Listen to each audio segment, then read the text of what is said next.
ओम नमः शिवाय। सभी भक्तों को जय श्री राम। शक्ति ट्रांसफर होती है या नहीं होती है, और होती है तो किस तरीके से की जाती है, और करनी चाहिए नहीं करनी चाहिए, आपको ट्रांसफर शक्ति लेनी चाहिए या नहीं लेनी चाहिए, इस विषय में आज मैं आपको बता दे रहा हूं। अभी कुछ दिन पहले मेरे पास एक साधक आया था। उस साधक ने शक्ति ट्रांसफर कराई थी। मैं नाम तो नहीं बता रहा हूं कि किससे कराई थी, क्योंकि वो जिनसे कराई थी वो भी हमारी वीडियो को देखते हैं, तो इसलिए नाम लेना उचित नहीं रहेगा। तो मैं नाम तो आपको नहीं बता दे रहा हूं, लेकिन उसने एक गुरुजी से शक्ति ट्रांसफर ली थी, जिसके लिए उन्होंने उसको 1 लाख रुपए से ऊपर का खर्चा उसने उनको दिया और उनसे शक्ति ट्रांसफर करके ली। शक्ति ट्रांसफर होकर आई भी उस साधक के पास, और साधक के पास कुछ समय तक रही, कार्य भी किए, लेकिन कुछ समय बाद वो शक्ति धीरे धीरे कार्य करना कम कर दिया, और कुछ समय बाद उस साधक की शक्तियां धीरे धीरे ही कार्य करना बंद कर दिया, पूर्ण रूप से बंद कर दिया। अब वह वापस उन गुरुओं के पास गया जिनसे उनने शक्ति ट्रांसफर कराई थी। उनसे जाकर कहा कि गुरुजी, मेरी शक्ति कार्य नहीं कर रही है, पहले कर रही थी, बिल्कुल बंद कर दिया करना। तो उन्होंने कहा कि बेटा, तूने गलतियां करी हैं जिसके कारण इन शक्तियों ने कार्य करना बंद कर दिया। अब वह साधक ने बड़ी प्रार्थना की, लेकिन उन्होंने कहा कि भाई तूने गलतियां की हैं, तो इसलिए अब हम इसमें कुछ नहीं कर सकते। हमारा कार्य था शक्ति ट्रांसफर करने का, हमने कर दिया, लेकिन कार्य करना तेरे हाथ में था। उनकी ये बात बिल्कुल सही थी कि साधक यदि आगे गलतियां करेगा तो शक्तियां तो रुकेंगी ही नहीं। अब वह साधक मेरे पास आया और मुझसे इस विषय में उन्होंने चर्चा की कि गुरुजी ऐसे ऐसे मेरे साथ हुआ है, आप देखकर बताइए। तो जब हमने उसके विषय में देखा, जाना, तो जो जाना मैं आपको बता दे रहा हूं, आप सुनकर हैरान हो जाएंगे कि वह जो शक्ति ट्रांसफर होकर उसके पास आई थी, वास्तव में वह शक्ति कुछ समय के लिए उसके पास भेजी गई थी। यानी कि जो उनके गुरु थे, मैं नाम नहीं ले रहा हूं, उन्होंने ऑलरेडी पहले ही उस शक्ति को समय निर्धारित करके भेजा था कि आपको उस साधक के पास सिर्फ इतने समय तक के लिए हम भेज रहे हैं, इतने समय के लिए आपको उसके पास जाना है, और उसके बाद आपने उसको छोड़ देना है। और भाई यही सच्चाई है।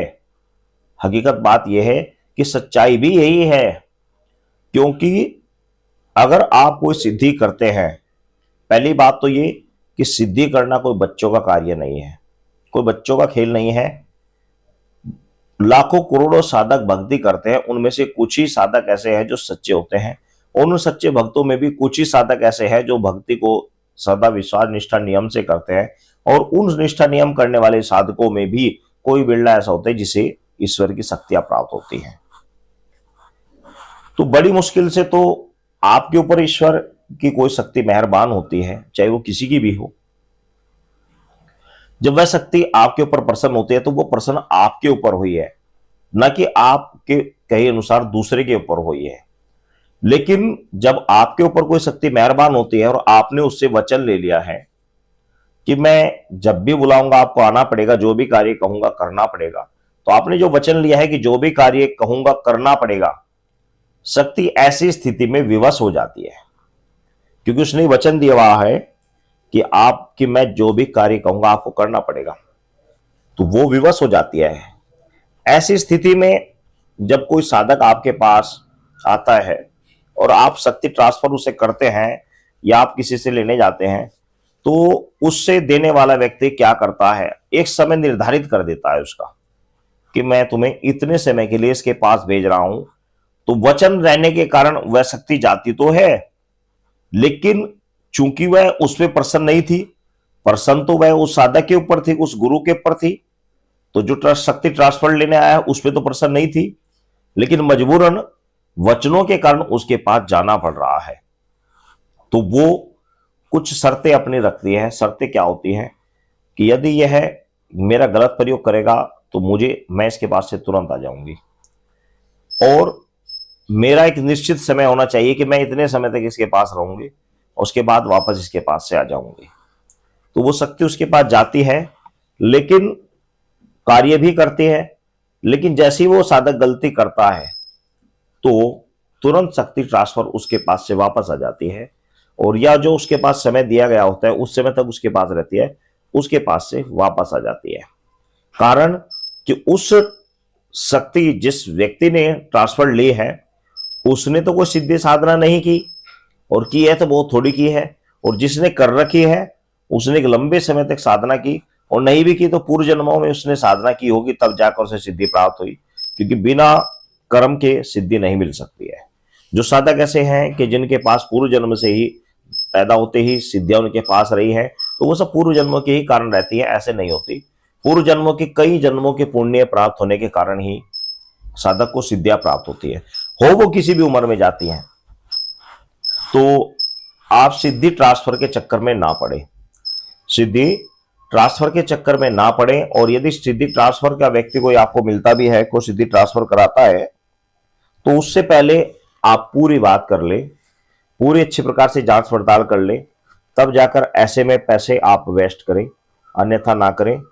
आप अच्छी प्रकार से जो भी आपके इष्ट हैं, जिस भी सिद्धि को आप करना चाहते हैं, तन मन से सच्ची भावना से उस सिद्धि में आप लगें, आपको सिद्धि वैसे ही प्राप्त हो जाएगी। आपको ट्रांसफर लेने की आवश्यकता नहीं है। और ट्रांसफर होने के बाद भी शक्ति आपके पास कितने समय तक रहेगी इसकी कोई गारंटी नहीं रहती। कारण कि सिद्धि आपने सिद्ध नहीं की है, सिद्ध उस साधक ने की थी, उस गुरु ने की थी जिसने आपको ट्रांसफर दी है।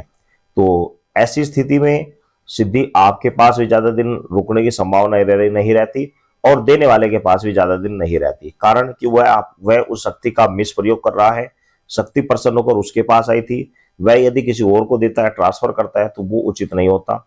हाँ, यदि शक्ति ही चाहती है कि हाँ दूसरा व्यक्ति सही है, क्योंकि ट्रांसफर जिसको हम दे रहे हैं उसके विषय में पूर्ण जानकारी शक्ति को पहले ही पता होती है कि भाई ये व्यक्ति सही है या नहीं है।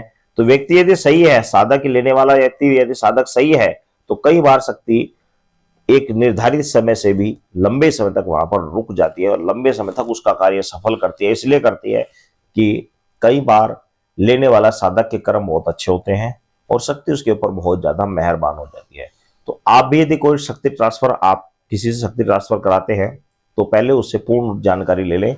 और ये कभी ना सोचें कि मैंने शक्ति ट्रांसफर की है, ली हुई है, मैंने कोई साधना तो नहीं की है। तो आप नियमों का पालन ना करें, और यदि नहीं करेंगे तो शक्ति ट्रांसफर की ली हुई आपके पास नहीं रुक पाएगी। इसलिए नियमों का पालन तो अवश्य करना चाहिए। यदि नहीं करोगे तो शक्ति ज्यादा दिन नहीं रुकेगी। सभी भक्तों को जय श्री राम।